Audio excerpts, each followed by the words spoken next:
Alright guys, we're going to do some post-paint body trimming. We have our painted body here. I've already removed the window mask.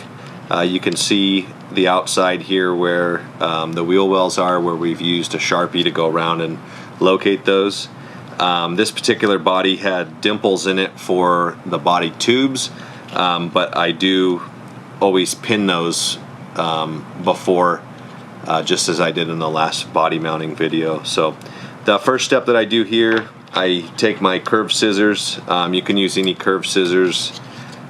These are my little curved scissors. I think that these are called like cuticle scissors, but there's also a lot of Lexan curved scissors out there. I think we carry a couple of different Lexan scissors as well. But I go through and I will just rough out and usually, you know, cut around our black lines here.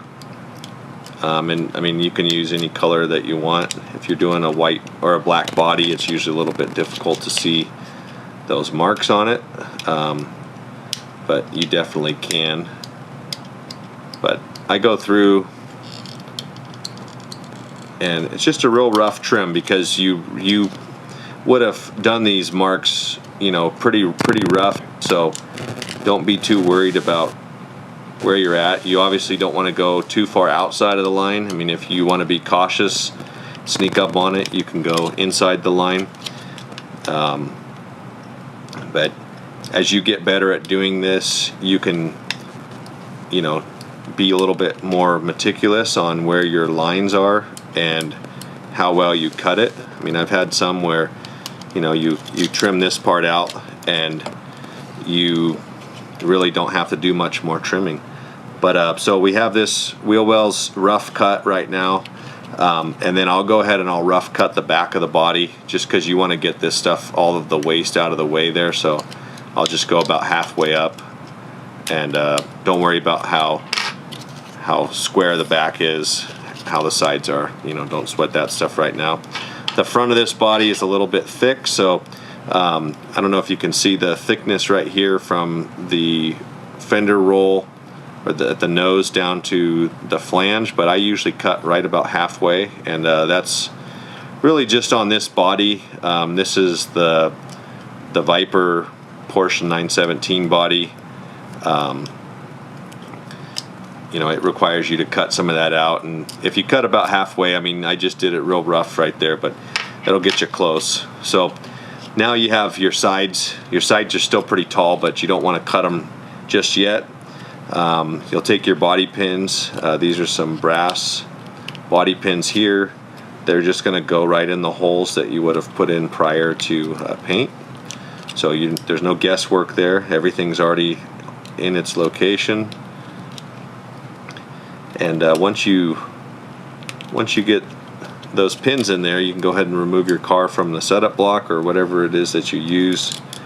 You're going to install the body just as you would, and I usually will pinch the sides, make sure that it's seated really good, and you can see obviously how much extra material there is there. And our wheel wells, you know, they're pretty close right now. You know, they're telling you where they are. But I'm going to go ahead and I'm going to trim off this excess. I use a long set of straight cuts for this, and I usually will allow the chassis to pretty much suck down on that blade, and then you can go through, and you don't want to cut your tires, but you can cut kind of right along in line with where those tires sit, and it'll get you really close, so that when you put the car back down on the setup block, you can see that it's really close to touching on the passenger side. Actually, we were touching on the driver's side, so you want to trim those and make sure those are up off of the block before you do any of your wheel wells, because right now that's forcing the body up. So I'll go ahead and massage those a little bit, and these scissors only get used for doing what I'm doing right now. You want to make sure, and they're, you know, you want to make sure that you're not cutting boxes with them or cutting tape, because you're going to get residue on there, and it's going to affect how well it is able to cut. But I just go ahead and keep trimming around. You can see now there's just a little tiny bit of clearance all the way around. That's okay for right now. You probably wouldn't want to run it like that because the body would end up dragging and hitting the rail. But for this video, we'll call that okay for right now. And we're gonna focus on the front here. So the front, you want to make sure that the front is definitely high enough to not be hitting the rail. Your rail is between 9 and 15 thousandths above the track surface, so you want to make sure that you have a nice amount of room up front there. And so I'll put it on my block. You can use a piece of track. You don't have to have one of these blocks. You can use a piece of track, or you really could even remove the guide pin from your car and use it on just a flat surface. But I'll go ahead and I'll look at where the gap is along the front and around the sides, and I'll go in and trim it. And like I said before, as you're first starting doing this, you definitely want to sneak up on it until you get a hang of how much to cut, and also how to roll the car, how to roll your scissors. Obviously I'm using these scissors curving out versus curving in, which is going to be much more difficult, at least for me it is. But you go through, that's definitely high enough now, and then you would just go back and you just work the sides in until you get the sides level to your liking. So this one here, we'll go ahead and trim around the sides a little bit more, and sometimes I have to wear my opticals to be able to see in there better, but that gets us really close. And now we really only have to focus on our wheel wells. So our wheel wells, you can use these same curved scissors to get it even closer. I usually do that before I go to the Dremel with the drum on it. That's usually just a very light touch up. But these guys, you can use this test car that I'm using right here.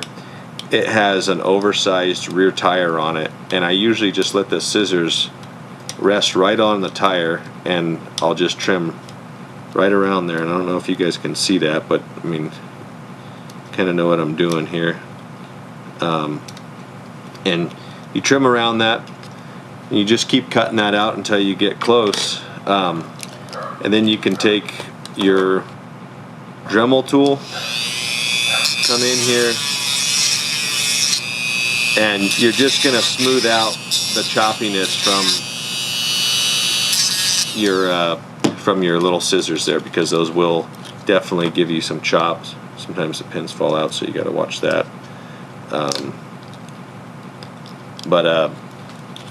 That gives you your wheel wells. You can see there's a little bit of black Sharpie on there still, and we'll take that off really easy with a little bit of isopropyl.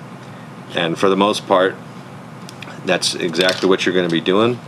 You'll repeat that on all four wheels.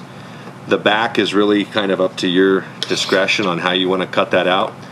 A lot of our bodies we will cut kind of just trail back and go thin across the back there. That leaves the body up high, lets you remove the axle pins if you need to.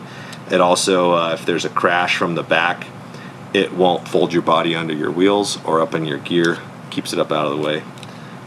But that's about it. Thanks.